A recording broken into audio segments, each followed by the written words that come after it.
Hoy es sábado 7 de marzo y esto es Radio Castillejar.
Hoy en Radio Castillejar vamos a celebrar el Día de la Mujer como nos gusta celebrarlo, escuchando historias reales, historias de mujeres de talento, de valentía y de personas que están transformando su entorno desde ámbitos muy distintos.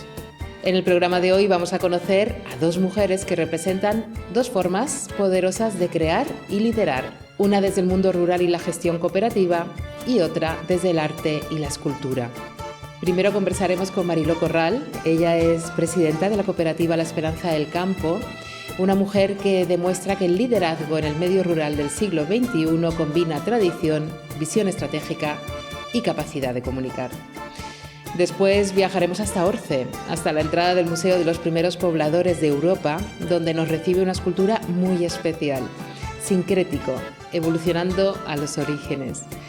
Una obra del artista Raquel Martínez Vicedo que fusiona pasado y presente y que invita a reflexionar sobre lo que hemos sido y lo que somos como especie.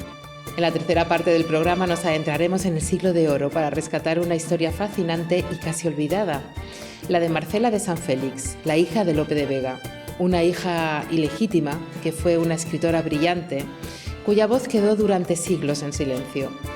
Lo hacemos de la mano del escritor y divulgador literario Fernando Bonete, autor de la novela La hija del Fénix. Pero antes de comenzar con nuestras entrevistas, vamos a escuchar un comunicado del presidente de la Asociación de Amigos del Ferrocarril de la Comarca de Baza, Antonio Martínez. Un mensaje que vuelve a poner sobre la mesa una reivindicación histórica del territorio, la reapertura de la línea férrea Guadix, Baza, Almanzora, Lorca, considerada por diversos colectivos como una infraestructura estratégica para el transporte de mercancías dentro del corredor ferroviario del Mediterráneo. Una reivindicación que impulsan conjuntamente la Asociación de Amigos del Ferrocarril de la Comarca de Baza, la plataforma Comarca de Guadix por el Tren y la Asociación de Empresarios del Altiplano de Granada. Entidades que defienden esta línea como una oportunidad para mejorar la logística del sureste peninsular, conectar puertos como Valencia o Algeciras y avanzar hacia un transporte más sostenible. Escuchamos a Antonio Martínez. La lamentable situación que se está produciendo con un nuevo conflicto bélico, en este caso con Irán, que se une pues, a Ucrania, a Gaza, etcétera, etcétera, nos da una nueva oportunidad a los colectivos ferroviarios y empresariales de esta zona, a los colectivos que abogamos por la reapertura de la línea férrea Guadix, Baza, Almanzora, Lorca, para incidir o reincidir, mejor dicho, al Ministerio en las bondades que tiene reabrir esta línea férrea. En el contexto actual se está viendo las dificultades del tránsito de mercancías y aquí tiene mucho o entraría mucho en juego reabrir esta línea, puesto que estamos en un lugar estratégico que comunica directamente los grandes puertos, dos de los grandes puertos de Europa, como son el de Valencia y Algeciras. El tráfico de mercancías se está desviando ahora hacia otras rutas, visto las dificultades en las rutas tradicionales del Mediterráneo, de los estrechos de Hormuz y todo el tráfico hacia la zona, digamos, más oriental, y reiteramos reabrir esta línea férrea Guadix-Baza-Almanzora-Lorca enfocada al tráfico de mercancías, también al de pasajeros, obviamente, por añadidura, pues tiene muchas bondades. Es viable, es rentable, es muy necesario, es poner en valor algo que está ya, es una línea barata.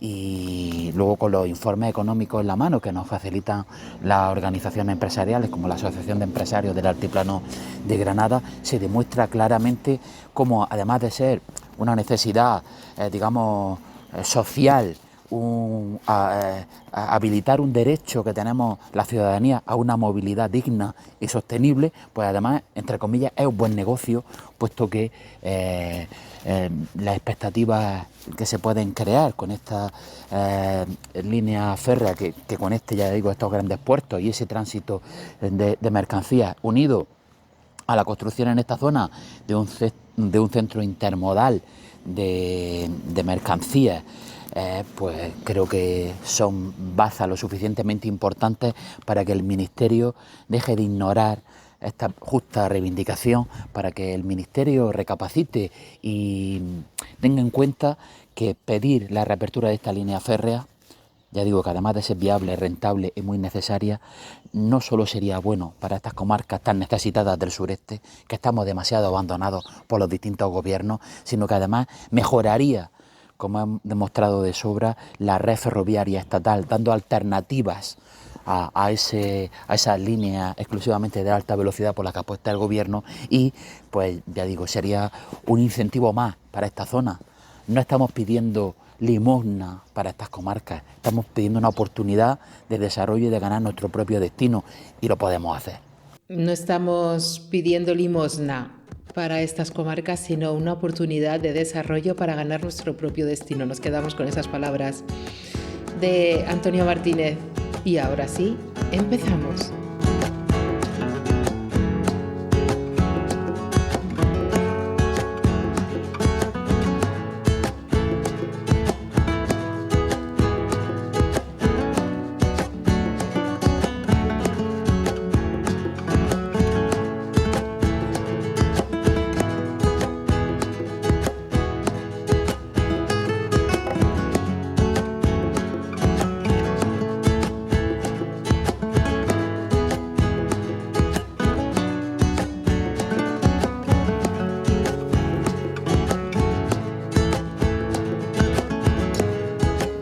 Hoy nos acompaña una mujer que representa a la perfección la nueva generación de liderazgo en el medio rural.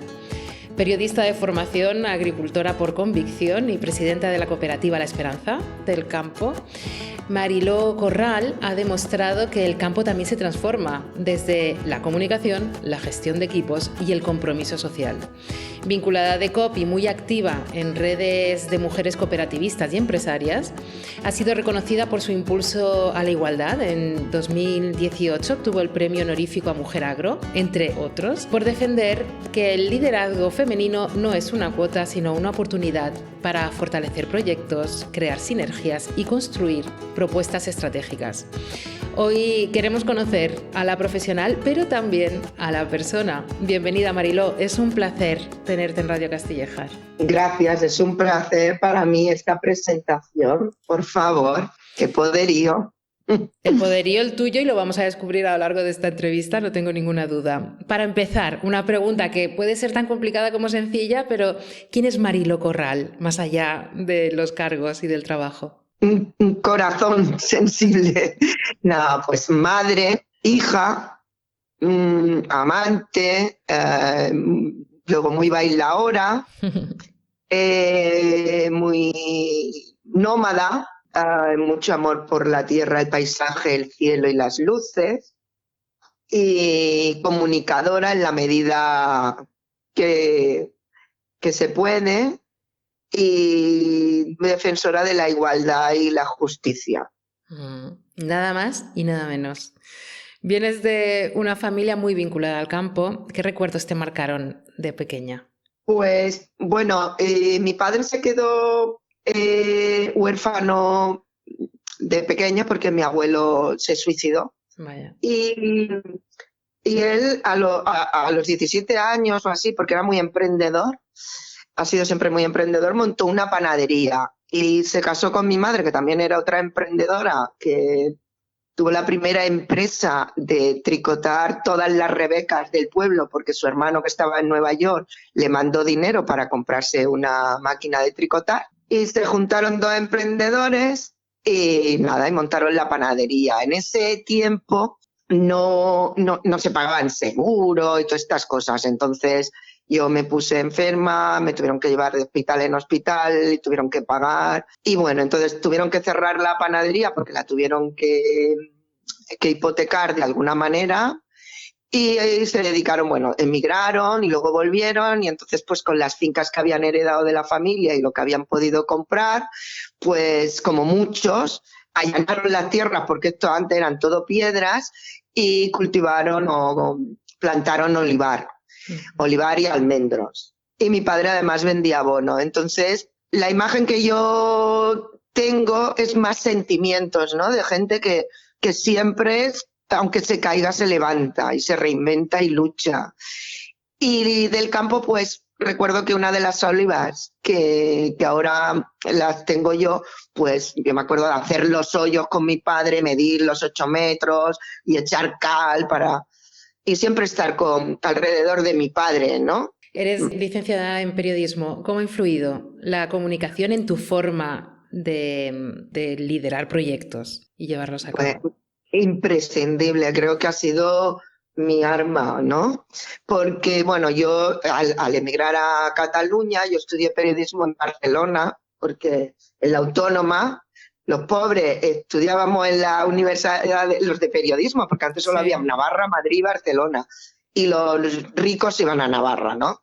Entonces yo estudié periodismo porque yo quería hacer arte dramático, pero mi padre dijo que no, que eso no era, que eso de ir con el baúl de un lado a otro y ahora voy así, ¿no? Y ahora siempre me dice, pues si al final vas con el ordenador a todas partes. Entonces lo más que se semejaba a estar en cara al público y tal, al teatro, era el periodismo. Entonces estudié periodismo en la Autónoma y he trabajado en varios medios, Protagonistas, El Ideal, La Voz de Almería, La SER, y al final, pues por temas de amor, me volví al campo y ya como mi padre y mi hermano fallecieron, tuve yo que llevar las tierras.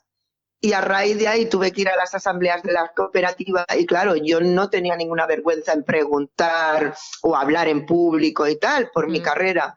Y ya me metí ahí y bueno, pues me dijeron, ¿tú qué sabes de ordenadores, no? Pues venga, y hacer las actas, pues a redactar las actas. Y luego pues abrir la cooperativa que estaba como muy cerrada al pueblo y a otros negocios, a otros servicios y entre ellos y a la comarca y tal. Y entonces con la comunicación pues he conseguido, yo creo, hemos conseguido mi junta rectora que la cooperativa esté abierta y haya un sentimiento de cooperativismo y un sentimiento de que somos importantes en el pulmón económico y social del pueblo y de la comarca. Es crear un poco de vínculos. Sí. Siempre pues al pan y al vino, ¿no?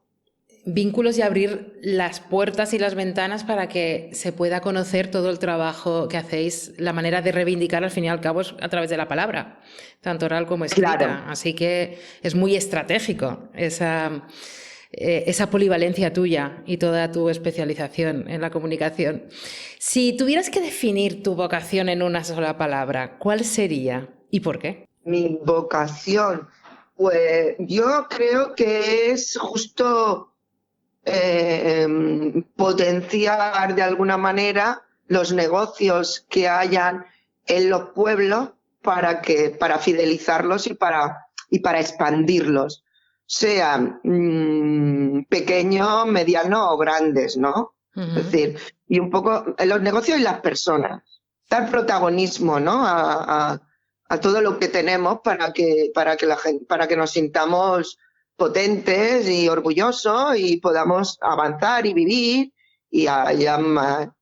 Pero tanto aquí como a cualquier otra persona, siempre que haya buena sintonía y vibraciones. Y yo creo que lo estamos consiguiendo en la cooperativa, que bueno, problemas, a verlos, haylos, pero hemos conseguido paz. De eso te iba... Bueno, eso ya es muy importante, ¿eh? A ver, claro, el conseguir esa paz. Te iba a preguntar justamente, como presidenta de la Cooperativa de la Esperanza del Campo, ¿cuál ha sido el reto mayor al que te has enfrentado? Pues mira, me he enfrentado a muchos retos, ¿no? La verdad. Por ejemplo, el primero, al principio mucha gente decía, ay, ¿tú qué entiendes de campo y no sé qué, tal, tal, tal? Bueno, y yo decía, lo que no entienda o lo que no sepa, se puede aprender. Y ahí estoy, que sé, tanto de abono como de impuestos, como de almendra, olivar, fitosanitarios, de todo lo que haga falta. Y si no, me rodeo de gente técnica que sabe y que nos asesora. Entonces, eso, lo primero es poder demostrar, había que demostrar que uno vale, ¿no? Sí. Y luego ya cuando se dan cuenta te dicen, uy, madre mía, si no fuera por ti la cooperativa, no sé qué, pero bueno, ahí. Luego, una cooperativa es muy golosa, ¿no? Y entonces hubo un problema de que muchos cooperativistas se fueron a lo privado, las cuentas en números rojos.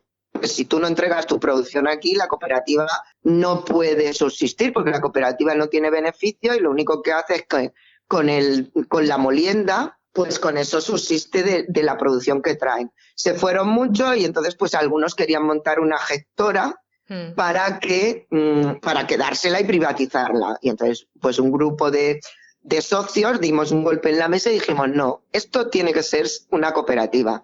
Entonces ahí pues tuvimos muchos problemas. A raíz de ahí pues amenazas de muerte que están, Vaya. yo las tengo denunciadas en la policía y también algunos mensajes de acoso sexual, incluso fotografías obscenas de personas. Y claro, yo soy cortijera, quiero decir que vivo en un cortijo, y claro, te da cierto miedo porque lo que está pasando, es decir, hay un asesinato cada mes y no hay dos. Entonces, pues eso también. Pero luego, como tengo tanta gente que está ahí arropándome y tanta gente que yo veo que sus hijos se están quedando en el campo porque la cooperativa les da vida y estamos haciendo un trabajo bueno, pues eso de alguna manera me satisface, ¿no? Es decir, si hay que pasar por la vida, que pasemos dejando alguna huella, que no sea solo llenarse el bolsillo de dinero para llevárselo al otro lado, que creo que allí no hay negocios. Sí, sí. ¿No? Totalmente. Iba a preguntarte qué habilidades crees que necesita un buen líder, pero bueno, lo estás respondiendo, ante todo coraje, ¿no? Coraje, empatía, fortaleza y fortaleza, seguridad, y de vez en cuando pues pegar gritos y llorar donde nadie te oiga o donde tengas una amiga que te llame a las 11 de la noche y te diga ¿qué te pasa? Y tú te pongas a llorar como una Magdalena porque el día ha sido durísimo, ¿no? Absolutamente. Lo que las personas no ven, ¿no? Porque pueden ver esa fortaleza, esa dinámica de ir hacia adelante y de repente pues somos humanos y en circunstancias complicadas pues obviamente sucumbimos a ellas, aunque luego nos levantamos, como bien nos has explicado, ¿no? Que ha sido tu ejemplo vital y tú lo haces. La cooperativa ha crecido bajo tu dirección. ¿Cuál ha sido lo más difícil, la decisión más difícil?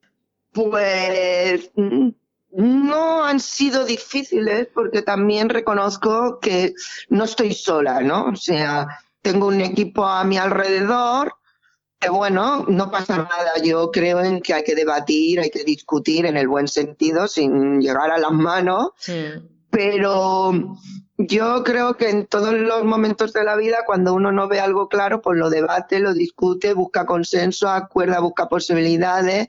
No hay autoridades que impongan, ¿no? Y entonces yo las decisiones suelo tomarlas en consenso. Sí que es verdad que como veo una cosa clara, yo la defiendo a capa y espada, no sucumbo enseguida, ¿no? Entonces, no ha habido ninguna. Hombre, hubo una, pero ya fue más sentimental, no sé, en estos pueblos, bueno, en todos sitios hay suicidios, ¿no? Y más ahora, gente joven por las redes, todo lo que vemos. Es terrible. Pero yo escribí, bueno, tengo un libro que se llama Isla Olivos, trata una historia de un amor y ahí, entre líneas, se habla también de la salud mental en los pueblos y en el suicidio. Aparte de mi abuelo, mi segundo amante o amor, marido, compañero, también se suicidó, hombre del campo. Entonces, cuando presento mi libro, lo presenté en Alcalá de la Real, que hay un índice de suicidios enorme, sobre todo de gente joven, y entonces compartí mesa con un médico y me dijo que hay una tesis en Granada sobre el síndrome del olivar para el tema del suicidio. Vaya. No sé si es por la soledad que en el campo tienen los hombres, por los prejuicios de los pueblos, no sé, ¿no? Pero entonces se crean ahí unas enfermedades para esquizofrenias o depresiones por la soledad o por tal. No lo sé, ¿no? Porque esto es tan difícil, pero me dijeron eso, ¿no? Entonces, la decisión más fuerte fuerte no, y tampoco sé si es decisión, es sobrevivir a eso. Sobrevivir a eso es duro, no, lo siguiente. Pero bueno, aún así uno dice, madrecita, que nos quedemos como estamos, porque yo a veces me pongo en la piel de su madre y siempre es todavía peor, ¿no? Así es que, pero bueno, para adelante. Y lo que intentamos con la cooperativa es que los socios, los jóvenes, las mujeres tengan comunicación. Mira, yo estoy hablando contigo, estoy mirando el poste y bueno, como está la gasolina, como está a tope de gente echando gasoil y tal. Pero hablan unos con otros, ya comentan o entran o tal. Generar comunicación en las personas hace que las personas no nos sintamos solas. Y entonces eso es muy importante en nuestros pueblos. Y compartir, oye, pues he plantado el olivo a no sé qué, o mira que el regadío que vamos a poner, ¿tú cómo lo vas a hacer? ¿Cómo lo hago yo? Y para eso también hemos hecho una tienda. Hemos abierto, antes solo teníamos aceite, ahora tenemos almendro, gasoil y también una tienda de suministro. Pues en la tienda se juntan para comprar no solamente abono y fito, sino temas de riego, ferretería, droguería, o tomarse una cerveza allí mientras esperan en el peso o tal, y ya hablan y ya se comunican.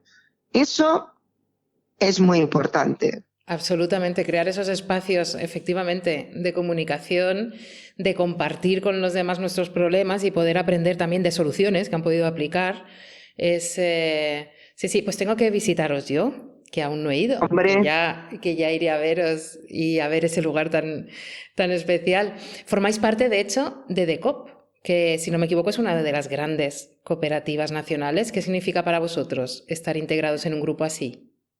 Pues tener más fuerza, tener más formación, más información, vender mejor, pues es a unirnos. Como creemos en la unión y en la cooperación, donde no llegamos nosotros, llegamos con DECOOP, que en definitiva somos nosotros. O sea, las 116 cooperativas, desde vinos, aceite, pasando por almendras, frutos secos, cereales, leche, todos formamos DECOOP. Y entonces, pues, por ejemplo, de esta manera nosotros vendemos en Estados Unidos porque tenemos ya una empresa en Estados Unidos, no tenemos que ir con nuestra carterita, claro. Aquí cada uno.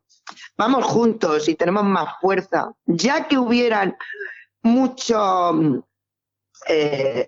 estuviéramos más unidos los que vendemos, porque los que compran se unen y ponen los precios. Si nosotros vamos dispersos, pues nos hacemos una competencia a veces que no es del todo buena. Si dijéramos, no, el aceite no se vende por menos de 5 euros. ¿Lo queréis? Sí. No, pues ya está. Iros a Túnez. Pues seguramente podríamos establecer buenos precios. Absolutamente. Un ejemplo, ¿eh? Sí, totalmente. ¿Sigue siendo difícil para una mujer liderar en el mundo cooperativo? Bueno, a mí ya me conocen, ¿no? Y también ya saben cómo soy, ¿no? Porque yo soy una persona que no me callo en nada en que tenga que decir en defensa de mi trabajo, con el máximo respeto y cariño en todo, ¿no? Entonces, a veces yo sé que mis palabras pueden algunos alterar o decir, ¡buah, esta! ¿No? Ya saben, las mujeres que somos así un poco, que nos mueven el asiento, ¿no? Pero ya me conocen, saben cómo soy, mis objetivos, mis fundamentos, mis principios, mi manera. Y entonces, al principio me costó, pero entre hombres y mujeres, ¿eh? Quiero decir, porque también las mujeres a veces... A veces somos más complicadas con las mujeres. No nos de los entendemos propios... también. Sí, No quiere decir porque sea mujer aquí fluye sí, todo. sí. No, no, no. Pero bueno, Depende. con estos bueyes nos ha tocado arar, ¿no? Entonces, pues yo intento aprender cada día, ¿no? Pero somos lo que fuimos en el patio del colegio y yo soy como soy, ¿no? Entonces, a veces por mi manera de ser, que soy como muy directa, pues sí me puedo encontrar algún problema, ¿no? Pero bueno, pues lo resuelvo, lo aclaro y ya está. Y para Como, adelante. como nos estás contando, eres una persona que participa en 1000 proyectos, eres muy activa en redes de mujeres cooperativistas y empresarias también. ¿Qué papel están jugando las asociaciones para que las mujeres adquieran más peso en el liderazgo, en el medio rural? Mm, también ellas, ¿no? O también nosotras tenemos que querer. Nosotros tenemos que querer, pero bueno, lo que tenemos que hacerlas es que, bueno, que a raíz de, por ejemplo, yo he estado en un programa del Ministerio y CaixaBank que se llama Crecemos Juntas en Madrid y Sí. lo que hacemos es mentoras, ¿no? Mujeres empresarias, tal, intentamos a las que empiezan a acompañarlas. Ese modelo lo vamos a traer aquí a la feria esta que vamos a organizar, que estamos organizando para el 13 y el 14 de marzo, a la que sí que estás invitada además allí a hablar tú también necesitamos ejemplos como el tuyo, ¿no? Pues intentar que las que ya hemos abierto puertas, pues hacer el relevo generacional y no quedarnos pegadas al sillón, sino, venga, ahora te toca a ti, ¿no? Pasar el testigo, no sé, animar, formar, enseñar. Yo lo hago con las socias de mi cooperativa, ¿no? ¿Cuál es el mensaje Y que le ya, darías a una joven? ¿Se te ocurre pues a alguno? una joven le daría, oye, todo tu ilusión, tu vitalismo, toda tu fuerza, todo es necesaria aquí, ¿no? Ven y compártela porque esta es tu empresa y para tus hijos, ¿no? En definitiva, Mm. todas las madres hacemos eso, que queremos dejar algo mejor para nuestros hijos. Entonces, estas son nuestras empresas, vamos a cuidarlas, vamos a trabajarlas. Como periodista, esto me interesa mucho. ¿Crees que el campo está bien contado en los medios de comunicación o qué echas en falta? Buah. Yo ahí ahí tengo bastante que decir. Mira, por ejemplo, yo veo carteles y siempre veo lo mismo, ¿no? Y yo digo, mujer rural y mujer del campo, siempre nos ponen acachadas además ahí, y labrando. Y yo digo, Dios, que las mujeres en el campo con móviles, ordenadores, que vamos con tractores, vamos con máquinas, vamos con gente, con furgonetas, damos trabajo, vamos a formación, vamos a cursos. Por ejemplo, esa visualización. Luego, la parte del campo, de lo rural, que tenemos buena. Pues yo qué sé, podemos aparcar donde queramos, el atardecer, las luces, los tiempos, tal. Pero también enseñar que estamos estresadas, que tenemos que trabajar noche y día para ganarnos la vida, que ahora hay ayudas que han dado a toda Andalucía menos, por ejemplo, a nosotros, que no vivimos del cuento ni de las subvenciones, que no. Es decir, que cuesta igual que en otro sitio y que tenemos que poner la mesa y llenar el depósito y cuidar a nuestros hijos y que nos faltan a veces también servicios, que se nos va la luz, que se nos va internet, que no tenemos teatros ni cultura, que tenemos que coger el coche para irnos a Granada o a Madrid. O sea, la realidad, mostrar la realidad, no lo que algunos quieran que vean los demás por intereses. Por Es muy intereses importante. o desconocimiento muchas veces también, de no conocer Bueno, la realidad, sí, porque el campo también es empresarial, como bien estás explicando, es tecnológico, como también has explicado, y puede ser muy vanguardista. Parece que nos anclamos, sí, ¿verdad?, a tradición, que está muy bien, pero no es solo eso, ha evolucionado con los tiempos, igual que el resto de sí. sectores. Innovador, hay Mm. muchas. Por ejemplo, en este programa El Crecemos Juntas, una muchacha ha creado, espirulina, pues ya hay gominolas hechas con espirulina, otra, un centro oncológico para gente que quiera pasar un proceso de enfermedad, no en su casa en hospital, sino en un centro tal. Gente que vende ternera a la carta desde León a toda España. Centros de visionado del cielo o lo que tú estás haciendo, una radio en Castilleja. Quiero decir que estuvimos en una formación en un instituto y nadie quería el campo, ¿no? Y entonces empezó.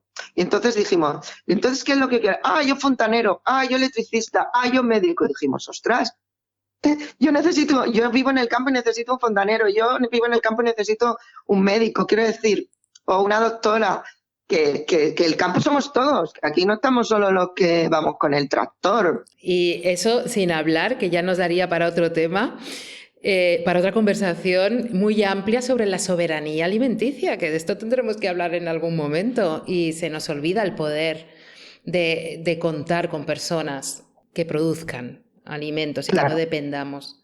Claro. Fíjate, ahora se acaba el petróleo y vamos todos desesperados. Pues por lo menos yo tengo solo un hijo que es productor musical, que en principio viene al campo solo a inspirarse. A inspirarse, a que las musas vengan a verle, ¿no? Pero yo siempre le digo, un trozo de tierra y el cortijo, si el universo me lo permite, pienso dejártelo en herencia, porque un olivar tradicional como el que tenemos aquí no son los multiintensivos de la campiña de allá abajo. No es no es lo de Túnez que no tiene ni reglas, ni normas, ni nada que le haga tal, ni en Marruecos. Quiero decir, estamos cuidándolo al máximo y árboles que tienen 200 años, 300 años. Totalmente. Eso da buen aceite seguro, porque viene de la tierra. Entonces, todo eso hay que ponerlo en valor. Absolutamente. ¿Cómo ves el cooperativismo en los próximos 10 años, Mariló? Yo lo veo muchísimo, ya está en el camino que tiene que estar, yo lo veo más afianzado, espero que más. Cuando yo empecé a ser presidenta, que hace ya 12 años, solo estaba yo en el sector olivar, ya cada vez hay más, con más mujeres. Es bueno que hayan jóvenes, mayores, mujeres y hombres en los consejos rectores, en las cooperativas. Yo lo veo cada vez mejor, porque en pueblos que no hay cooperativas, a mí me llaman a veces para explicar nuestro caso, porque ven que funciona. Es que eso ya es, bueno, es muy volteriano, como yo digo, cultivar tu jardín, nunca mejor dicho. Estáis demostrando que es posible, con todas las dificultades, pero que se puede hacer. Y a través de que es algo muy bonito que no has dejado de repetir a lo largo de toda la entrevista, que es el equipo, las personas, la comunicación, la unión. ¿Qué es lo que más te preocupa hoy en día, ya casi para acabar, que te tengo que dejar, que Vale. Estás siendo muy generosa conmigo con el tiempo? ¿Qué es lo que más te preocupa? Innovación, sostenibilidad, relevo generacional, falta de servicios. Sostenibilidad sobre todo, porque veo que somos muy golosos para grandes empresas que se les ha acabado el oxígeno en otro lado y vienen aquí a chuparnos, ¿no? Véase macrogranjas, molinos de viento, placas solares, torres. Es decir, cuanto más tarden en venir, más poder tendremos. Absolutamente. Yo lo protegería, porque aquí, sin que ellos vengan, podemos hacer muchos negocios de turismo, de alimentación, de innovación. Entonces, que vayan que se exploten en el jardín de su chalet, no en mi finca. El enfoque de muchas de esas empresas es lo que yo llamo extraccionista o colonialista, ¿no? Como tú bien dices, venir, extraer recursos, no producir prácticamente nada para el territorio, o sea, el producto no nos beneficia, sino al contrario. Y entonces, para que esto no ocurra, como tú también nos has explicado perfectamente, debemos ocupar ese espacio. Ese espacio tiene que estar ocupado por nosotros y con proyectos como el vuestro. Cuando miras para atrás, ya para acabar, ¿de qué te sientes más orgullosa, Mariló? Pues de mantener el legado de mi familia y y de poder darle vida a estas 600 familias de mi cooperativa y que luego nos juntemos en la fiesta que hacemos el día 21 aquí todos para dar la gracia a la campaña que ha pasado y dar la bienvenida a la próxima y podernos bailarnos algo juntos y luego pues participar como en la feria esta de mujeres empresarias y emprendedoras que vamos a hacer en Zújar el 13 y el 14, de participar y apoyar y dar todo lo que pueda para que salga adelante. Pues, por ejemplo, humanidad, innovación, empoderamiento. Nos has traído cosas muy poderosas, muy potentes. Muchísimas gracias, Mariló, por haber estado con nosotros. Te voy a dejar el micro abierto. Yo ya me despido de ti, te doy las gracias de corazón. Hablaremos y seguiremos hablando. Te dejo el micro abierto. Bueno, apúntate en la agenda, 14 ¡Hombre! de marzo tienes que venir a la feria para hacer allí un post y explicar tu historia. Contamos contigo. Ahí estaré, por supuesto. Es un orgullo contar conmigo al 100%, al 120%, ahí estaré. Tienes el micro abierto. Puedes decir lo que quieras a nuestros oyentes. Pues me lo voy a decir, el eslogan de nuestra cooperativa que sirve para todo en la vida. Esperanza en la siembra y alegría en la cosecha. Muchísimas gracias. Buena tarde. Adiós.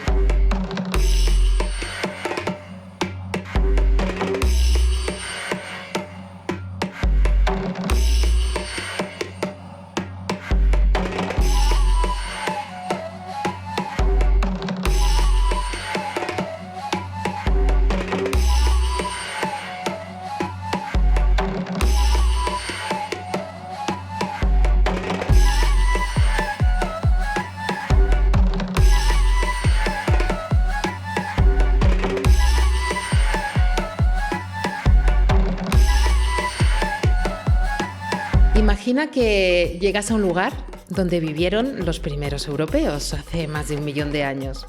Y lo primero que encuentras es una escultura que parece surgida de esa misma tierra, de esa misma memoria, de lo que parece un homínido prehistórico, pero está vestido con traje y corbata, lo que le da un aire de CEO de startup tecnológica de éxito, y parece envuelto en un aura aristotélica que emana de él. Eso es exactamente lo que ha creado Raquel Martínez Vicedo para la entrada del Museo de los Primeros Pobladores de Europa en Orce, una escultura sinestésica y sincrética de lo que hemos sido, lo que somos y lo que deberíamos ser, o lo que me gustaría que fuéramos, lo reconozco. Seres que han aprendido de los errores gracias a la memoria que nos ha construido y que han intentado mejorar con el paso del tiempo para ser más sabios. Raquel es artista y escultora y en sus creaciones hay algo que atrapa desde el primer momento.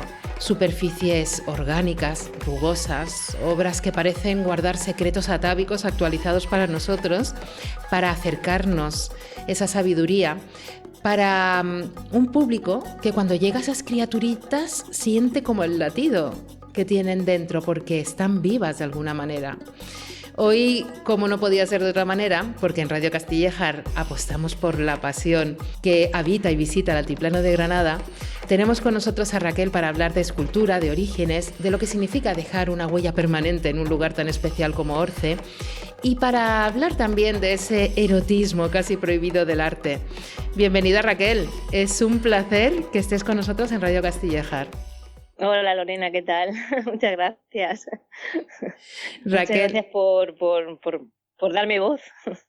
Pues faltaría más, hacía tiempo que tenía ganas de hablar contigo, desde que supe que habías sido tú la mujer detrás de esa escultura. Pero empecemos por el principio. ¿Cuándo empieza tu relación con la escultura? Pues creo que siempre he tenido presente desde mis conocimientos. Me gustó meter en mis pinturas, en los lienzos, además de la pintura, pues elementos físicos y relieves.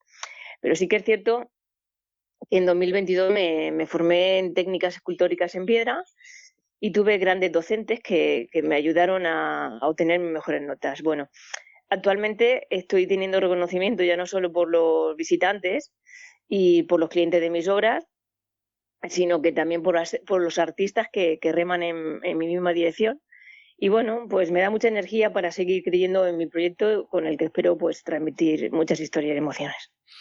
Mirando tu evolución, ¿qué dirías que ha cambiado más en tu forma de crear desde tus primeros pasos, desde tus primeras piezas? Pues bueno, mira, es una buena pregunta porque he experimentado con prácticamente de todo: piedra, resina, hormigón, aluminio, bronce. Yo creo que me falta el oro. Desde mis inicios siempre intento enviar un mensaje profundo y bueno, pues deseo siempre que el espectador descubra en cada pieza la historia que le sugiere a él mismo.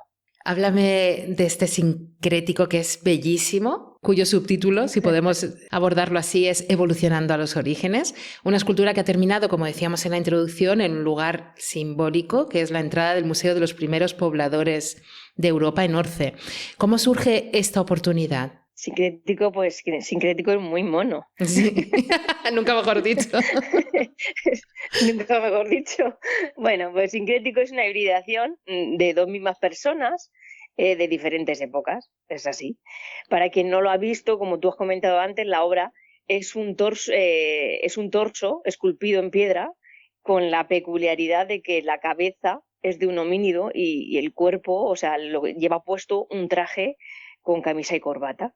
Eso es lo chulo y lo interesante de esa combinación de la hibridación. Pues el sincrético es el ser más bajo de la cadena alimenticia, que usaba su astucia, que observaba, que evaluaba, que actuaba según el entorno en el cual vivía. Es un superviviente. Sincrético ahora es el hombre actual que se distrae, el que ya no observa, el que solo ve, el que no evalúa, el que solo actúa.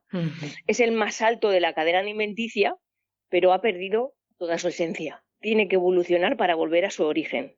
La oportunidad de ubicarlo en el museo es porque es su sitio. Es una larga historia que se da por una serie de coincidencias que nos ocurren a mi marido y a mí cuando viajábamos a Málaga para recoger un premio que me habían otorgado por otra escultura que también tenía pues otra bonita historia. Pero bueno, digamos que cuando yo empiezo este proyecto ya está sincronizado, que ya estaba hecho para estar ahí, ¿sabes? Sí. Y se expusiera permanentemente en el museo, en la misma entrada de los primeros ancestros de Europa.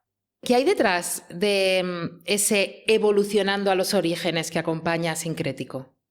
Pues te voy a dar una respuesta cortica. Mira, el ser humano está tocando techo y pienso que es así porque el siguiente paso evolutivo ya es la IA y la robótica. Cada vez estamos más necesitados de consumir dispositivos electrónicos y eso lo sabemos todos. Después de eso, solo se me ocurre una manera de evolución: empezar de nuevo. Llegaremos a un punto donde solamente podremos empezar de nuevo. Uh-huh. Tu marido es muy importante en tu evolución. Cuando estabas diseñando la pieza... Sí, es muy importante. Es mi apoyo. Cuando estabas... Es fantástico tener a alguien que te dé alas. Sobre todo cuando trabajas en el arte, ¿verdad? Que a veces es tan intangible porque es difícil entenderlo en ocasiones. Entonces, tener a un compañero así, francamente, es fantástico y, por supuesto, está a la altura de la gran mujer que eres. Cuando diseñabas la pieza... Muchas gracias. Sí. ¿En qué pensabas? ¿En el pasado? ¿En el visitante que va a llegar y lo va a ver? ¿En el territorio? Pues si te digo la verdad, pensaba en Willy Fogg. La verdad es que tiene... Mira, te lo iba a decir, es que es verdad que tiene un aire. A ver, es que siempre me ha gustado ese personaje, por ejemplo, es antropomorfo, ¿no? Sí. Y me encanta desde ya ves, desde que nosotros éramos jovencitas, veíamos Willy Fogg, ¿sabes? La vuelta al mundo de los 80 días. Y es un personaje que siempre me ha gustado porque es un animal vestido. Bueno, pues yo siempre he querido hacer una escultura así y bueno, me fusionó en la cabeza pues poner ya te digo, al hombre del siglo XXI y al homínido. Y digo, voy a hacer esa fusión. Pero bueno, al final solo quería plasmar a la perfección aquel humano que pisó el territorio antes que nosotros. Uh-huh. Así es. Pero sí que tiene esa elegancia del personaje de Willy Fogg, que era muy elegante. Sí, la tiene. Vaya que sí. ¿Cómo fue el proceso de creación de esta obra? ¿Hubo algún momento especialmente intenso, desafiante? ¿Quisiste tirar en un momento dado la toalla diciendo no puedo con esto? No, bueno, eso me ha pasado con otras. Con esa no. Eso me ha pasado con otras. Y mi marido me decía, no, no, no, no, no, no, no. Y yo, ya se ha acabado. Pero suele pasar porque al final se te montan las cosas y hay días que las cosas te salen dobladas y que va así. Pero bueno, en realidad todas las esculturas que hago tengo tanta concentración en ellas. Desde el modelado, cuando empiezo a modelarlas, que es importante, a partir del primer molde ya son desafiantes. Porque en el más mínimo error, Lorena, ya me quedo sin pieza. Me puedo perder meses de trabajo en un solo instante. Es exagerado. Y encima, en este caso, trabajar sabiendo que va a recibir al público en cuanto lleguen a un museo tan importante como el de Orce, ¿te impuso respeto? ¿Y te sigue imponiendo respeto? Sí, por supuesto. No solo al visitante, respeto al sitio y a lo que representa. Respeto también al trabajo de los arqueólogos y de los ayudantes.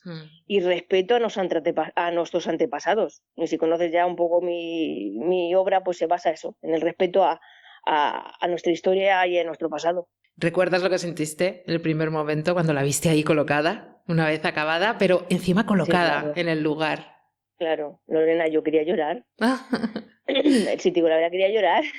Tantos meses de trabajo, al final era como dejar un hijo ahí en la intemperie. ¿Que cuántos meses estuviste trabajando? Claro que ¿Cuántos meses? Pues entre 8 y 9 meses. Madre mía, un parto, efectivamente. Sí, sí. Y claro, está justo en la misma entrada y claro, yo decía, ay, va a pasar frío. No, pero bueno, no, al final es un orgullo. Y sí que es verdad que, buah, sí que yo digo, madre mía, es que se me va de las manos. Y es que tenía que estar allí. Estaba acompañado con la gente que tenía alrededor. Pero sí, muy bien. En tu obra, la textura tiene un papel muy protagonista. ¿Qué te interesa contar a través de esas superficies tan orgánicas al fin y al cabo, no? Pues mira, la piedra con la que se ha trabajado al homínido es una piedra negra, conocida como piedra de Calatorao, que es de Zaragoza. La escogí adrede por el color que tiene, ¿eh? Porque claro, los míos, tú sabes que eran negros, eso eran oscuros de piel. Bueno, pues digo, al final cogí esa piedra y me fui hasta Olula del Río a comprarla. Vaya. Bueno, esa es una caliza que tiene propiedades como las de un mármol y cuanto más las pules, pues más brillo sacas. Entonces tiene un registro muy amplio de poder de sacar una escultura, pues si algún escultor está escuchando o lo que sea, es muy fácil de trabajar, por lo menos a mí me lo parece, que ya te digo, tiene, por ejemplo, mira, para el pelo del homínido, que sabes que es un pelo así estropajoso, sí. Utilicé varios tamaños de la gradina y pude señalar los surcos. En cuanto a la chaqueta y la corbata y la camisa, pues a veces utilizaba o nada de pulido o un medio registro de pulido para que se quedara como un gris así, como un gris seco, ¿no? Y en la parte que puse más ímpetu fue en la cara. Y te voy a decir por qué. Porque la pulí tanto que cuando tú te pongas enfrente puedes llegar a reflejarte. Y ahí es como que creé un poco de diálogo visual entre la persona que estaba allí en aquel entonces y, hostia, ¿quién somos nosotros, no? ¿Quién era el que estaba allí hace miles de años y quién era él y quién eres tú ahora? Ahí creé un poco de diálogo visual. Eso es lo que quería un poco llevar con la obra en sí. Es fantástico cuando tienes más información sobre el proceso de cómo la has creado, es aún más magnífica. Es que es verdaderamente bella. ¿La textura la buscas desde el principio? ¿Lo tienes claro desde el principio o va apareciendo a medida que estás trabajando la pieza? No lo tengo claro. No lo tengo claro. Cuando la modelo sí, pero claro, no sabes. Yo era la primera que utilizaba esa piedra. Entonces no sabía qué resultado me iba a dar y conforme yo a lo mejor utilizaba la radial y la iba cortando y la iba desbastando, pues veía que tenía varios tonos. O sea, con radial me daba un tono, cuando pulía me daba otro. Y justamente esa pieza salió un poco, venga, pues le voy a dar hasta aquí y aquí no le voy a dar y y fui un poco jugando con lo que yo vi que la pieza me daba, la misma piedra me estaba dando. Ujú. De verdad que no tomé ninguna decisión, ¿eh? Esto me encanta. La tomé en el mismo avance. Esto me encanta porque sincrético es todo un diálogo. Al final el arte también es eso, es un diálogo. Uh-huh. Y que la piedra tenga su personalidad, si podemos decirlo así, y que te vaya también influyendo, ¿no? O influyendo en tu trabajo, al final ella también forma parte del resultado final. Y es casi mágico, ¿verdad? Es muy bonito. Es como un baile. ¿Tú sientes que bailas? Hablábamos del erotismo en la introducción del arte. A veces ese contacto tan próximo con la obra, ¿tú sientes que bailas con ella? Que en un momento dado hay una sinergia que fluye entre vosotros, entre esa obra y entre la autora, que en este caso la creadora, que eres tú. Sí, sí, sí. De hecho sí que lo existe porque al final llevas tantos meses con ese proyecto y con ese trabajo que te va guiando también la pieza te va guiando, ¿eh? O sea, te vas diciendo todo lo que tienes que hacer y al final es como que tus manos van solas, como tú dices, fluye todo. Y la verdad es que sale. Sí que es verdad que es complicado, pero al final cuando ya estás llegando, que le ves ya, que dices, bueno, además también te voy a decir una cosa, hay que saber decir cuándo acabas una pieza. Porque puedes estar toda la vida acabándola. Tienes que saber decirle adiós. Eso lo aprendí de un profesor mío de la escuela. Me dijo, tienes que saber decirle adiós a una obra. Decir cuando acabas. Y digo, cuánta razón tiene. Como decías, De verdad. hay una parte muy complicada de tu trabajo también, porque estamos hablando de todo lo bonito, pero los materiales con los que trabajas son muy exigentes y como nos has comentado, un pequeño error puede echar por tierra el trabajo de meses. ¿Qué es lo más complicado precisamente de tu trabajo? Bueno, pues está en general toda la parte de que trabajo es complicada. Hay mucha fase de investigación y paso mucho tiempo investigando, ¿eh? Y bueno, a partir del modelado que tengo muchísimas siempre ideas. El vaciado también en escayola es complicado, tienes que ser muy técnico. Y bueno, y si la obra se va a una fundición, pues tienes que contar con gente especializada que te haga un trabajo de fundición perfecto. Y luego, si voy a utilizar la piedra, que es mi fuerte, pues que es lo que más me gusta, pues al final necesitas elementos técnicos. No nos damos cuenta, ¿verdad? Cuando vemos el resultado, por desconocimiento, claro. Porque evidentemente, como has dicho, trabajas con hierro, pues tienes que trabajar con fundición también y con gente especializada. Es Claro. muy, muy interesante. En tu trabajo hay una conexión evidente con la antigua Iberia y con nuestros orígenes. ¿De dónde nace esa fascinación? ¿Por qué? Bueno, a ver, a mí me fascina el arte en todas sus formas, eso es evidente, pero sí que es cierto que soy una gran espectadora de la vieja Europa, ¿eh? Me gusta mucho contar nuestra historia, la historia de España y representar, o sea, hay mucho por representar en imágenes y en esculturas y creo que tenemos un gran abanico para poder hacerlo.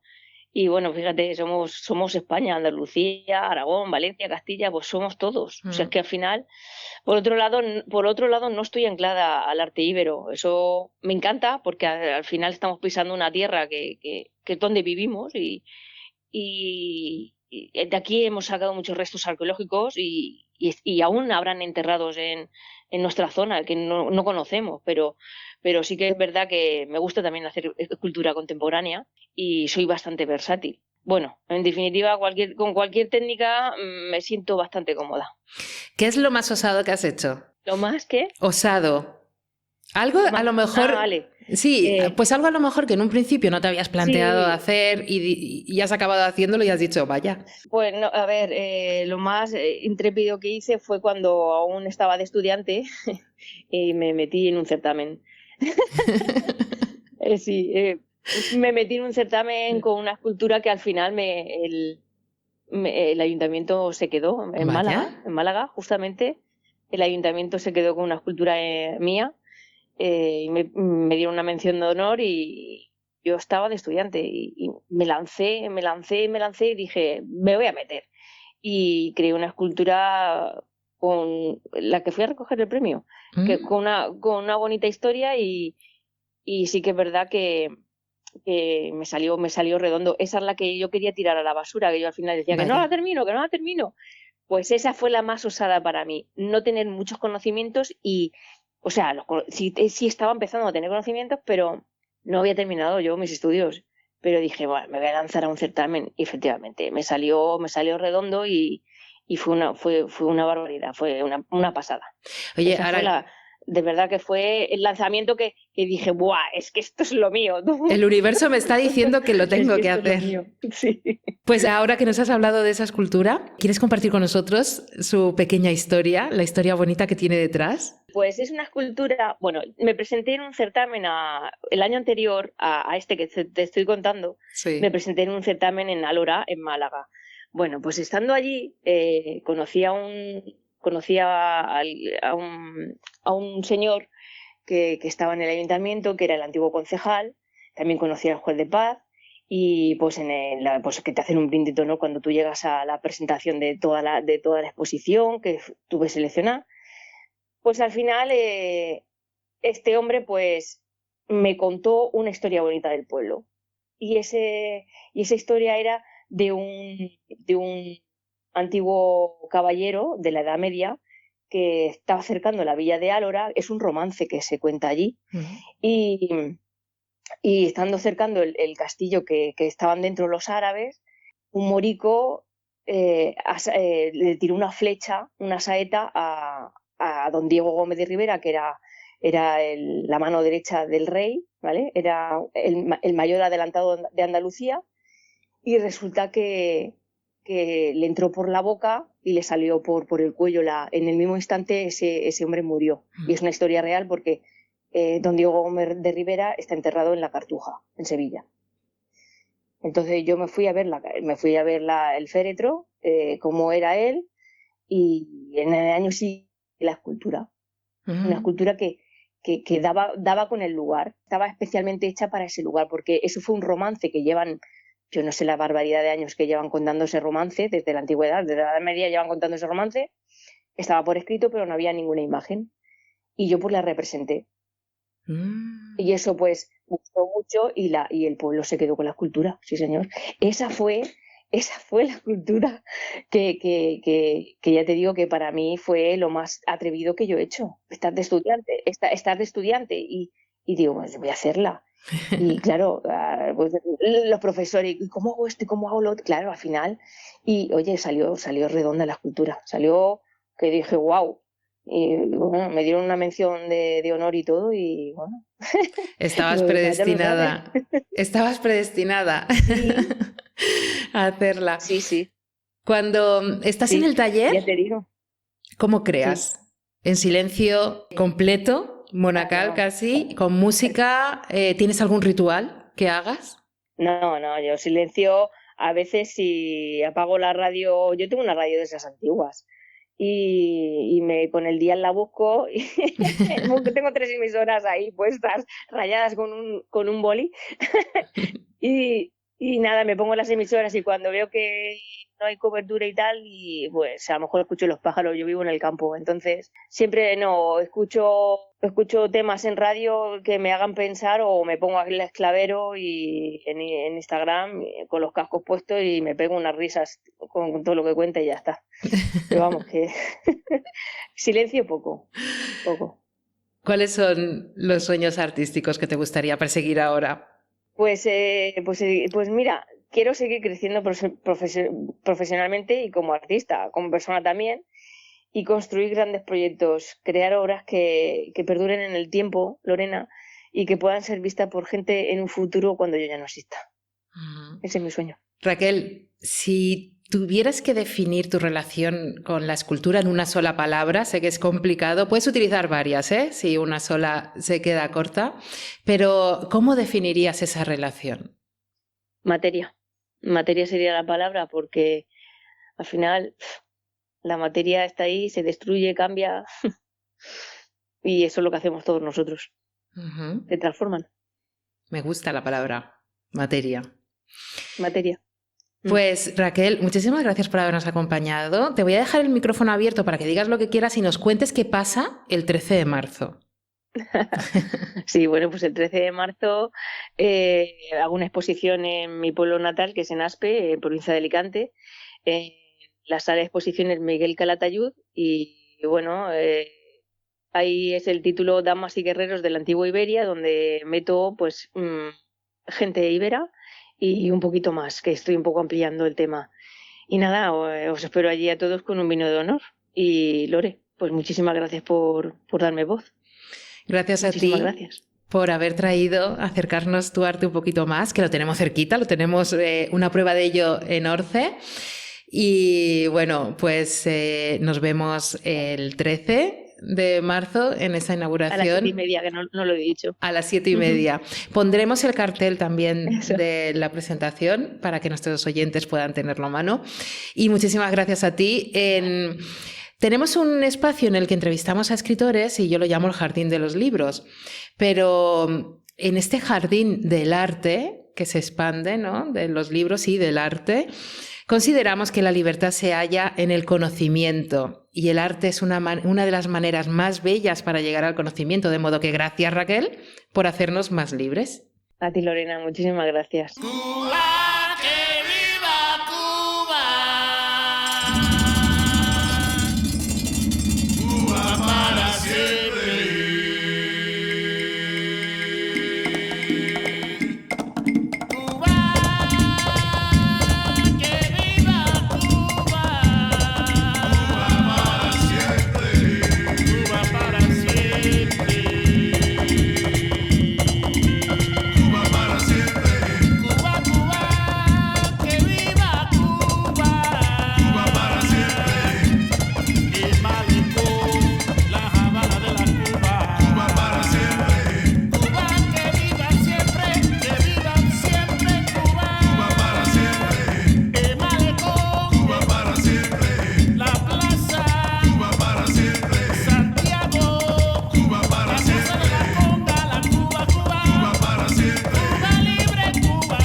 Mientras espero a José Miguel, estaba yo pensando que el verdadero mapa de nuestra identidad está en el aire, en nuestras palabras.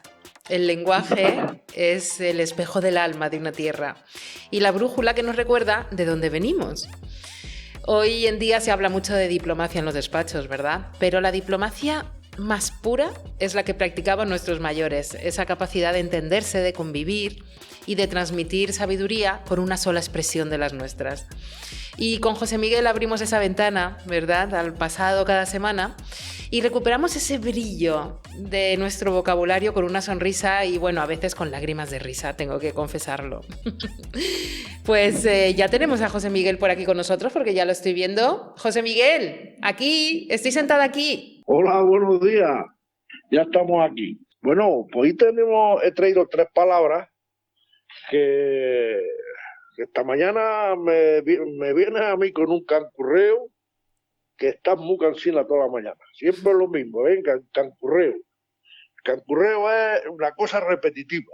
Se puede decir cancurreo o hay otras personas que dicen cancurreo, pero yo normalmente lo conocí siempre por cancurreo. Si me tienes toda la mañana con el cancurreo, toda la mañana con lo mismo. Una cosa repetitiva. Y luego está la persona, el panzabálago. ¿Cómo? ¿Cómo? El panzabálago. ¿Panzabálago? El panzabálago. El panzabálago lo definimos, lo definirías como persona inútil, sin gracia ninguna y muy gandú. Ese dice, tú eres un panzabálago. Si le dices todos los insultos en una sola palabra. Era un panzabálago. Y luego ya, dentro de panza, tenemos el color. Se llama el color panzaburra. ¿Eh? Menudas palabritas que me estás trayendo esta semana. Sí, el color panzaburra es el color que toma el cielo, las nubes, cuando va a nevar. Si cuando tú ves las nubes que han tomado un color así como la panza de la burra, el color panzaburra, dice, esta tarde nieva. Oye, ¿cómo ves tú el cielo hoy? ¿En Castilleja? No, hoy no. Está nublado, pero no tiene color panzaburra. El color panzaburra es un color, no sé, es que como definirlo, es un color muy parejo, todo así nublado, pero y se suele quedar el cielo con una tranquilidad y una calma. Sí. Y desde dice esta tarde nieva, que tiene el cielo de color panzaburra. Ay, me encanta. Me encanta esa expresión. Sí, hay color así, cuando lo veas, hoy no está nublado, pero no está color panzaburra más. El color panzaburra está en las nubes más bajas. Ajá. Las nubes están, sí, es un color esponjoso. Vale. Un color más amarillo, y sí, es el color panzaburra. A ver, pues repítenos las 3 palabras. Hemos estado el cancurreo, que como he dicho, una cosa, cuando estás muy repetitivo, siempre diciendo lo mismo y canseneando, cuidado con el cancurreo que me has tenido esta mañana, siempre con lo mismo. Luego está la persona, el panzabálago. Panzabálago es una persona sin gracia, sin gandul, y ya está. Es una persona, un panzabálago. Y luego está el color panzaburra, el color que toma el cielo antes de nevar. Me encantan. Entonces, me han encantado las 3. Sí, son fantásticas. Y bueno, y ya respecto a la historia, pues ya digo, hoy no tiene mucho, pero bueno, fue que me fui de polizón en un camión. ¿Qué me dices? Sí. Pues ya digo, siempre mi historia está siempre en la época de los años 70, es decir, cuando yo vivía en las casas baratas, que aquello era en Castilleja, aquí en la Casa Barata, aquello era mi territorio comanche. Y bueno, aquí en el pueblo, pues creo que había 2 camiones. Estaba el camión de Casildo y bueno, luego Joaquín el Tortilla también tuvo uno y ya está, no había más camiones.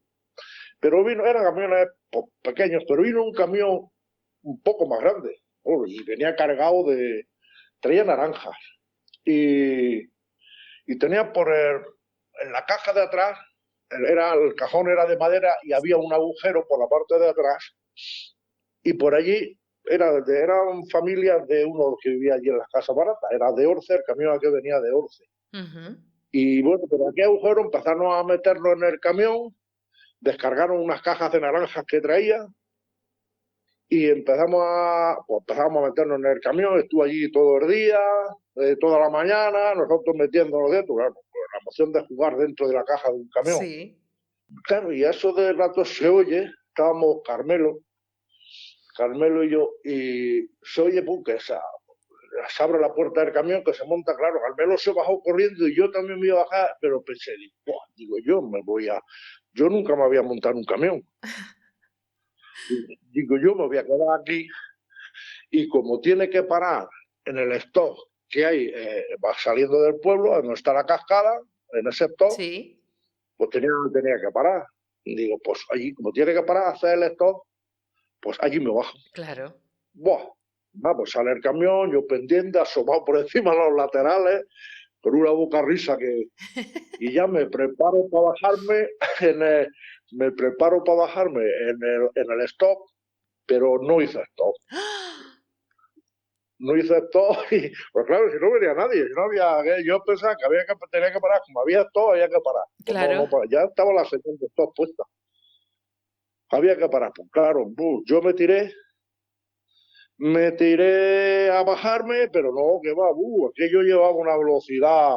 Madre Claro, yo veía mía. pasar las piedras, las rayas, todo veía las rayas, no había rayas, veía pasar la carretera, yo ya me asomaba, ¿ves? Y aquello no sonaba, que tomaba más velocidad cada vez. Mira, yo ya empezaba a hacer puchero, digo, yo me veo en Barcelona. Y yo venga a asomarme y me metiendo, pero claro, pero menos mal que no me tiré andando. Si no, pues igual me hubiese arrollado el camión, aunque iba por la parte de atrás, pero bueno. Pero nada, pasa todo el llano del Ariques, la cuesta del Cortijo del Cura, allí intenté bajar, pero que me daba miedo de tirarme. Ay, Pues nada, al llegar a la curva que hay pasando el Cortijo del Cura, sí. allí se cruzó con otro camión. Creo que fue. Y mira, por donde se pararon los camiones, y era el de Casildo, que era el pueblo aquí. Y se pararon a hablar. Frenaron y se pararon a hablar los dos camioneros. Y ahí aproveché. Ahí aproveché yo para para bajarme del camión, pero claro, yo ya estaba en el Cortijo Oscura, estaba a 4 kilómetros Sí, del sí, sí, pueblo, sí. y era el mediodía, ya la hora de comer. Pues eché a correr para abajo, ya iba desencajado, y madre mía, cuando llegue a casa es la que se me viene, ¿no? Y yo, pues, la hora que era, claro, mi madre ya había salido a buscar. Me había llamado ya unas cuantas veces, la hora de comer, yo no Claro. venía, y le preguntó a Garbero, ¿no estaba contigo mi José Miguel? Dije, sí, pero se ha quedado subido en el camión. Ay, ay, ay, Claro, ay. mi madre vio que no estaba el camión, y todo, pues claro, la mujer salió allí ya, madre mía, pues si es que, pues, como dice, para comer de 100 me dice, me va a enterrar viva, decía siempre yo. Y, Ay, pobre. pero claro, la mujer salió, pues ya entró, pues que José Miguel se lo lleva un camión.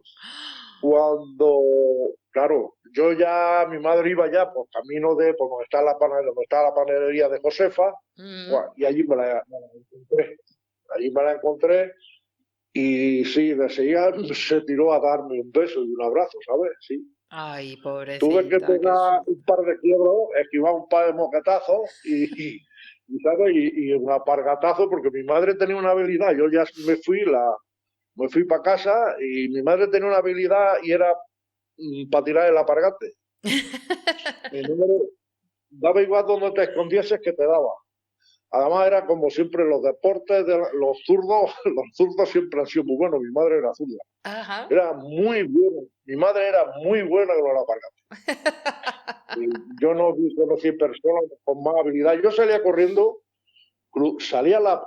tomaba la esquina de la casa o del corral y tiraba la alpargata y me daba, me daba, no podía. Y eso me pasa como ahora, era como los drones que están usando ahora. Eso tenía mi Precisa. madre. Mi madre en vez de una alpargata tenía un dron, ¿sabes? Y bueno, llegué a casa y allí ya pues me remató. Me dio un par de tirones de pelo cuando tenía y que me va a quitar la vida y estate sentado que no te menees todo el día. Ay. Pues no me meneé hasta que se acostó a echar la siesta y cuando vino cuando se levantó ya no estaba. Ay, ay, ay, Y ay. bueno, oye, esa es la historia de esta semana. Pero tú te Vaya que no es imaginas, muy... pero José Miguel, ¿tú te imaginas que se va el camión, que no se para a hablar con el otro camión y vete a saber tú dónde acabas? Hubiese acabado en Orce, porque el camión iba a Orce. Entonces hubiese acabado en Orce seguro. Ay, Eso pobrecita tu seguro. madre, que es que, madre Sí, sí, mía, sí. menuda infancia. Pues, muchas veces me gusta recordarlo porque la verdad yo pasamos una infancia, mi madre decía la pobre, bueno ya lo he contado muchas veces, que decía así con los dientes apretados, decía, más dolor te dé, así te muriera una noche bien larga, Señor, perdóname que no sé lo que digo, que me vas a quitar la vida. Pobreta Yo decía, mía. no es para tanto. Y bueno, y ya está, y esa es la historia de esta semana. Pues Ya muchísimas gracias por haberla compartido con nosotros. Ya sabes que nos encanta tus historias y que nos sí, encantan sí, esas palabras que nos traes. Esta semana has estado de lujo con esas palabras, me han encantado, sobre todo lo de panzaburra. sí. Venga. Venga, pues muchísimas gracias, José Miguel. Un besazo y ya hablamos la semana que viene. De acuerdo, iré preparando las palabras. Muy bien. Chao. Hasta luego. Adiós.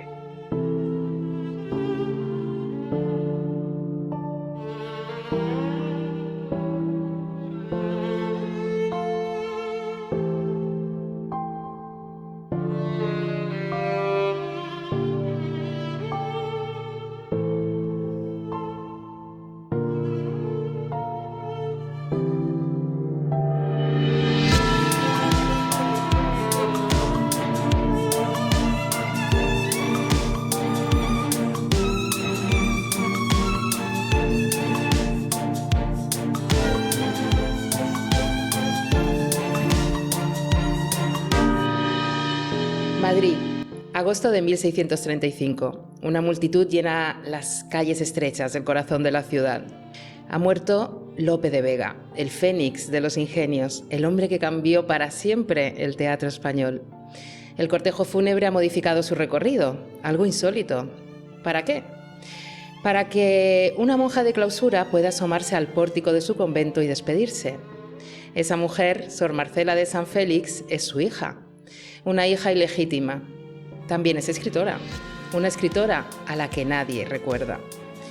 La hija del Fénix, la primera novela de Fernando Bonete Vizcaíno, que no el primer libro, es doctor en comunicación, profesor de la Universidad de Nebrija y uno de los divulgadores literarios más seguidos de España, con más de 500.000 de seguidores en Instagram, llega ahora para recuperar esa voz. ¿Qué significa crecer a la sombra de un genio? Como una mujer que aprendió a recitar versos antes que a leer, una mujer del siglo XVII, convirtió una celda de convento en un microuniverso vivo desde el que pensar, crear y ser libre. Las respuestas a estas preguntas se encuentran en la novela que nos va a guiar hoy en este pequeño jardín de los libros, una novela ambientada en el siglo de oro, pero con la que vamos a ser interpelados por temas universales y actuales en los que nos podemos reconocer, como el peso de las herencias que no hemos elegido, la soledad de quien lucha por la libertad y el silencio que se impone por estratos y estratos de injusticias. Por encima de todo y de todos, al fin, se eleva una voz, la de la hija del Fénix. Bienvenido, Fernando. Es un verdadero placer tenerte en este pequeño jardín de la literatura. El placer es mío, siempre. Muchísimas gracias por la invitación. Fernando, ¿cómo llega la literatura a tu vida y cómo llegas tú a la literatura? Habrás respondido a esta pregunta, pero es como una pregunta obligada de este tercer grado que te voy a hacer hoy. Claro. Pues la literatura llega a mi vida sin previo aviso, sin, digamos, ningún evento especial. Se va introduciendo poquito a poco en ella. Pero es verdad que está muy asociado, fíjate, a un hecho familiar, y es que cuando era pequeño en casa viajábamos mucho por el trabajo de mi padre, que era músico, era director de orquesta, se movía mucho por España, y entonces en esos viajes yo siempre le acompañaba, iba a sus ensayos, con las orquestas con él. Y en esos ensayos, claro, pues vale, la primera hora puedes estar atento, pero cuando llevas 2, 3, 4 horas siendo tan pequeño, pues te aburres un poco, ¿no? Y empecé ahí pues a leer, porque mi padre me daba un libro por cada ensayo, o en aquel momento un cómic por cada ensayo, y ese era mi entretenimiento mientras oía a mi padre ensayar, estar enfrascado en la lectura de un cómic después de los libros, y poco a poco fui enganchando el hábito más allá de esos viajes y esos ensayos, y ahí se ha quedado para toda la vida. ¿Y cómo coges tú la pluma? Porque una cosa es leer, hay muchas personas que leen muchísimo y no desarrollan nunca. Después, la escritura, esa pasión por la escritura, por producir literatura, ¿cómo llegas tú ahí? Pues la entrada es gradual a través de otro trabajo, o de mi trabajo como profesor e investigador, donde la escritura de suyo va implícita en el papel profesional que uno desarrolla día a día, porque los investigadores, quieras que no, tenemos, incluso se podría decir así, la obligación de publicar nuestros estudios, nuestras investigaciones, y eso pues al final le lleva a uno a escribir, más allá de que siempre tuve esa vocación, porque desde niño siempre pensé algún día ojalá ser escritor o escribir, pero bueno, digamos que al final por medio de la docencia y la investigación uno entra, quieras que no, en la escritura, y a partir de ahí uno dice, bueno, además de las investigaciones yo quiero escribir algo diferente, más abierto al público, más divulgativo, y ahí empecé con los ensayos de temas que me interesan. temas vinculados con las humanidades, con la literatura, y ya de ahí, desde el ensayo, pues doy finalmente el salto a la novela, que es una inquietud que, como digo, ya se enlaza más con mi vocación desde que era pequeñito y que algún día quería atreverme a ello, y ahora por ti pues parece que al menos publicar lo he logrado. Ha sido el epicentro de cierta polémica últimamente al afirmar Sí, es verdad. que lees más de 140 libros al año, como si fuese algo imposible. Sí, me persigue una cierta contraportada, ¿no?, que se publicó en la Navidad pasada. Sí, a ver, es una polémica. Yo siempre que me la mencionan me río muchísimo porque es súper divertido. Me hace mucha gracia, ¿no? Que, para empezar, me hace siempre mucha gracia que la literatura, las letras o los escritores podamos generar algún tipo de polémica cuando hablamos de literatura, lógicamente. Bueno, si te pones a hablar de política, pues la polémica está servida porque hoy está todo muy polarizado y muy en los extremos, ¿no? Pero me hace mucha gracia cuando generamos polémicas sobre la literatura, porque son polémicas que, si uno se para a pensarlo, son un tanto absurdas como tal, ¿no? Digo, que escalen más allá de la discusión o el debate al que se debe el arte, la literatura, la cultura. Y más en este caso porque dices, bueno, ¿y qué polémica puede haber en que uno lea lo que sea, 50, 60, 90, 100, 200, 400, los libros que sea, ¿no? Yo no le veo mucho que rascar ahí. Entonces, esto siempre me hace mucha gracia. Por otro lado, también me ha hecho reflexionar últimamente que parece que la literatura o la cultura solo es noticia y solo pega fuerte o muy fuerte en las redes sociales cuando hay un escándalo o supuesto escándalo o polémica. Si no, digamos que la cultura queda silenciada, ¿no? También es un poco sintomático, simbólico de los tiempos que vivimos. Absolutamente. Tengo que decir que 140 libros o más es totalmente posible. Salen a 2 libros, a un libro cada 2 días. Tampoco es una cuestión de prioridades también, en la vida. Sí, sobre todo que como decía antes, es que prácticamente todo mi día a día, desde que me levanto hasta que me voy a dormir, salvados los momentos de familia y los momentos más de gestión en el trabajo, es que tienen que ver con la lectura de manera permanente y continua, porque yo mis clases de escritura y argumentación las preparo con los manuales y con los libros de escritura, de argumentación de los grandes autores, y eso me lleva a leer mucho y también de cosas nuevas que van surgiendo en torno a la escritura. La parte de divulgación cultural en redes sociales la preparo y tiene que ver con los libros, y por tanto ahí también me lleva a leer. Lo que hago en los medios de comunicación tiene que ver con la lectura. No sé, es que todo lo que hago desde el punto de vista tanto personal como profesional gira en torno a los libros. Entonces es fácil que por ahí se saque el tiempo para ello. Te tengo al otro lado del micrófono y eres experto en argumentación, y me tengo que estar conteniendo las preguntas porque vamos a hablar de tu primera novela, que es a lo que has venido a este pequeño jardín. En un futuro, pues igual ya te contacto para hablar de argumentación, porque es un tema muy, muy interesante y muy necesario hoy en día. Has pasado años divulgando literatura, trabajando con la literatura. ¿Qué te hizo pensar en esta novela como tu primera novela y no como un ensayo o como un vídeo, un artículo, no sé, como otro tipo de formato? ¿Por qué esta? Bueno, había una parte muy importante, grandísima, tanto de la vida de Marcela, que es el personaje histórico que se descubre, la persona que se descubre en esta novela por primera vez en la historia de la literatura, porque sí, tenemos algo de su obra y algún estudio sobre su obra, pero era un personaje enterrado por el paso de los siglos y por ciertas perspectivas sobre la literatura a lo largo de la historia. Y luego también teníamos, junto con este personaje que se descubre, a un personaje que se redescubre, que es Lope en su faceta de padre, es decir, en relación con Marcela.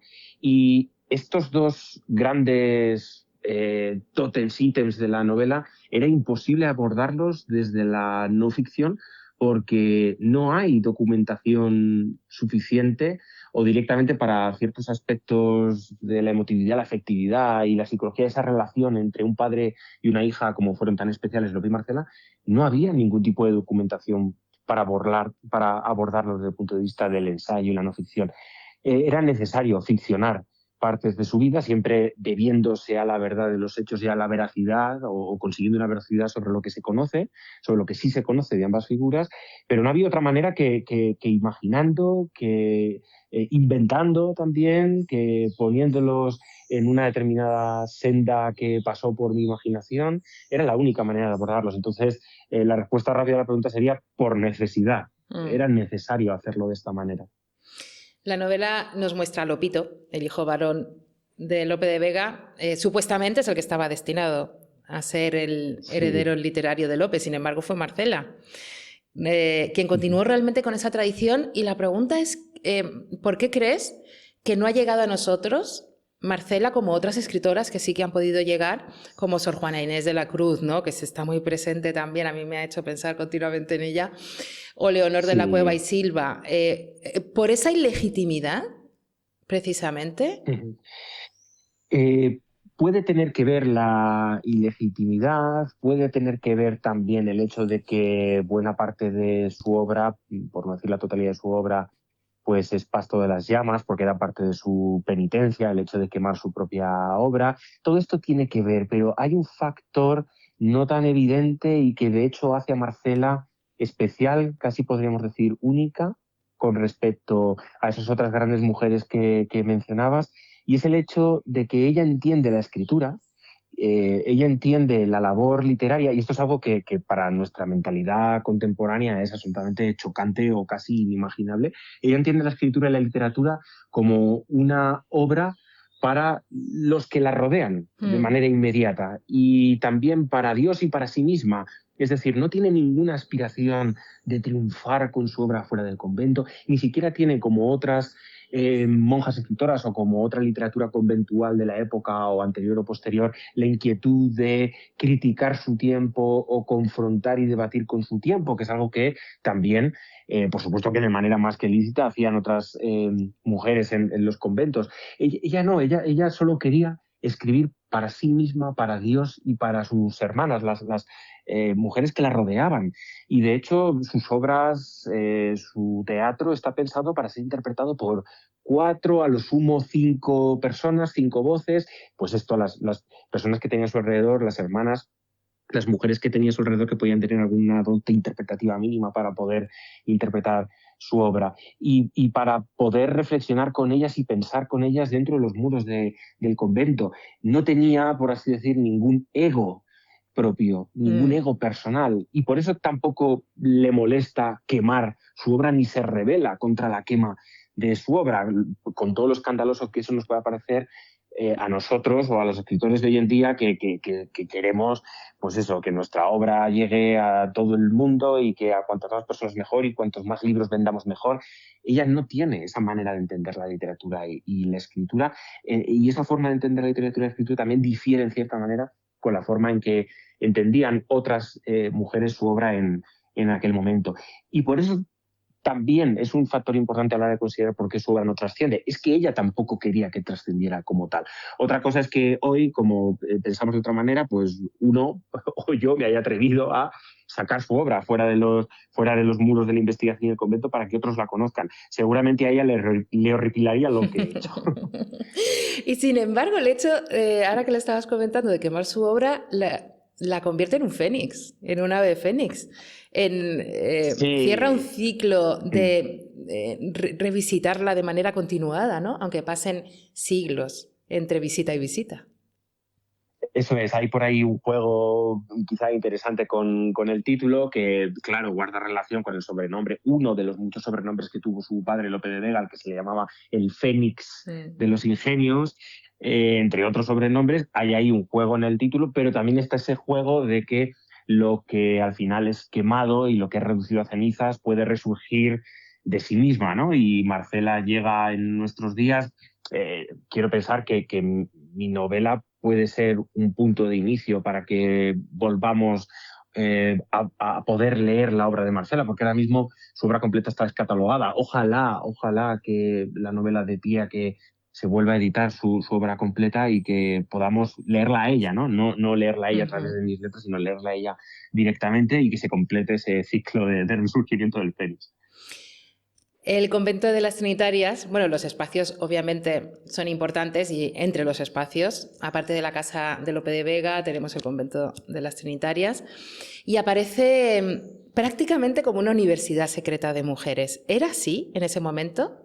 El caso de Marcela no es único, de hecho tú ya has traído otras mujeres importantes, pero junto con estas mujeres importantes, las más conocidas y las menos, pero que se van redescubriendo, hay otras muchas que nunca conoceremos porque fueron monjas que tenían un anhelo y un don para la literatura, pero como su obra quedó dentro del convento, ellas tampoco tenían aspiraciones de que llegara a nada más, pues su obra quedó perdida, ¿no?, con el paso de los siglos. Pero hay muchísimos casos de mujeres que la única forma que tenían para poder escribir, bueno, digo muchos, todos los casos de mujeres que querían escribir terminaban, si de verdad querían escribir, en el convento. Es que no había otro lugar para poder escribir en aquel momento.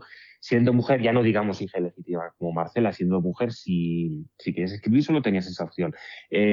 O era ir al convento a escribir, o era casarte, o era una mala vida fuera del matrimonio. Por lo tanto, no había mucha más opción que esta, ¿no? Son escasísimos y muy contados, casi la excepción que confirma la regla, en las de mujeres que pudieron escribir fuera de los muros del convento. Y en ese sentido, al final, el convento siempre ha sido, pero se confirma como un lugar en el que, pese a que la apariencia es de encierro, de enclaustramiento, de prisión, y lo es desde el punto de vista alegórico de la exégesis, ¿no?, de la fe, más allá de todo esto, desde el punto de vista de la contemplación humana, es también un sitio de liberación, de libertad. Y es una idea de opuestos maravillosa. Y yo creo que, esto es elucubrar y hipotetizar, pero yo creo que Marcela desde algún punto llegó a pensar esto, a hacerse cargo de esto, ¿no? Este es mi sitio en el que, aunque pueda sentir a priori un cierto aprisionamiento, finalmente he podido volar, porque aquí no tengo a mi padre ejerciendo su potestad y su poder sobre mí para impedirme escribir. Aquí no hay el juicio de ese siglo y del mundo que no permite a las mujeres escribir. Aquí puedo de verdad escribir y dar rienda suelta a aquello que llevo tan dentro. Frente al espejo tenemos a la madre de Micaela. Otro puesto, has jugado evidentemente pues con todo tipo de figuras opuestas. Tenemos a Micaela de Luján. En este caso es la libertad, pero con la exposición a la sociedad. Es diferente a la de Marcela, que es la introspección, ¿no?, del espacio y de sí misma y de su propio espacio. Háblame de Micaela. Micaela fue otra mujer extraordinaria. Tenía un don para la interpretación innegable, porque todos los pocos, pero al fin y al cabo han llegado testimonios que tenemos de su interpretación y su acción sobre las tablas son elogiosos. Era una mujer, además de inteligente, además de brillante en la interpretación, una mujer bellísima.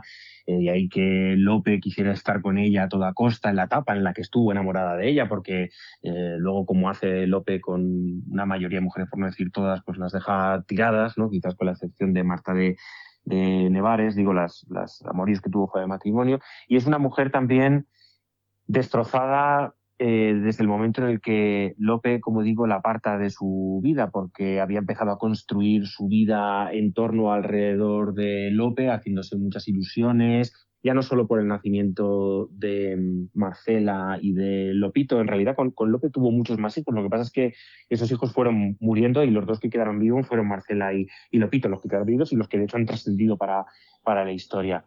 Pero en un momento dado, y pese a haber ido construyendo aún como amante y en el adulterio esa relación con él se cansa de esa relación, seguramente porque había dado el paso a juntarse con otra mujer, y bueno, ella tiene que prácticamente desterrarse de Madrid, porque al final todo lo que ocurría en el teatro tenía que ver con Lope. Si estabas no enemistado, pero sí, si Lope te había apartado de su lado, también te apartaba en cierta manera de las tablas, o te iba a costar más encontrar trabajo en las tablas, y ya vivía del teatro. Por lo tanto, pues tiene que irse a Toledo con los niños, porque esa es otra. Lope no quería que Micaela y Lopito estuvieran cerca de él, o quería que estuvieran lo más alejados posibles de él, para que en la medida de posible no se asociaran a su figura y cortaran con esa carrera obsesiva por medrar en la corte que tiene Lope.